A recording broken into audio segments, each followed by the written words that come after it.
আজ আমি তোমাদের সাথে গল্প করতে করতে একটা রেসিপি শেয়ার করব। আমার বোনও ছোটবেলার থেকে ভীষণ মিষ্টি পছন্দ করত। এতটাই পছন্দ করতো, একসাথে 4-5টা রসগোল্লা খাওয়া ওর কাছে কোনো ব্যাপারই না। বাবা তাই মজা করে বলতো, তোকে একটা ময়রার সাথে বিয়ে দেবো। ওর জন্যই রেসিপিটা মেনলি শিখেছিলাম। আজকে সেটাই তোমাদের সাথে শেয়ার করব। আজ আমি বানাবো গোলাপ জামুন।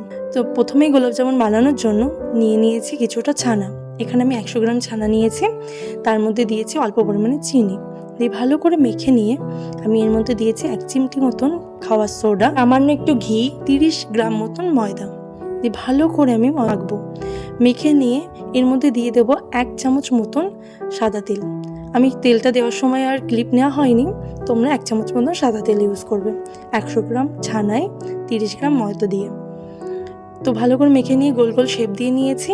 এদিকে একটা বাটিতে আমি 300 গ্রাম মতন চিনি আর সামান্য একটু জল দিয়ে আর 2টো এলাচ মতন দিয়ে আমি ভালো করে ফুটিয়ে একটা চিনি শিরা বানিয়ে নিয়েছি। চিনি শিরাটা আমি পাতলা করেই বানিয়েছি, বেশি গাঢ় করে বানালে কিন্তু রসটা ভেতরে ঢুকতে একটু প্রবলেম হয়। তো এইদিকে আমি একটা কড়াইতে দিয়ে দিয়েছি সাদা তেল। তেলটা যখন লো আঁচে থাকবে আর গ্যাসের ফ্লেমটাও লো আঁচে রাখতে হবে, দিয়ে আমি এই মিষ্টিগুলোকে দিয়ে দেবো। দিয়ে ভালো করে ভেজে নেব লো আঁচে। দেখো কীরকম মিষ্টিগুলো ফুলে ডবল হয়ে গেছে।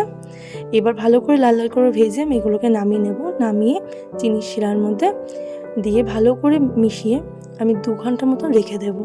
চিনির শিরাটা ভালো করে ভেতরে ঢুকে গেলে ব্যাস রেডি আমাদের গোলাপ জামুন। সঙ্গে একটা কথা বলি, তোমরা চাইলে এই মিষ্টিগুলোর ভেতরে একটু করে ক্ষীরের পুরও দিতে পারো, বেশ ভালোই হয় খেতে।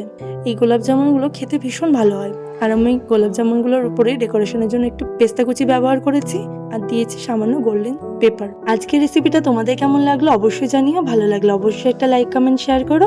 আর এইভাবেই পাশে থেকেও। দেখা হচ্ছে নেক্সট ভিডিওতে।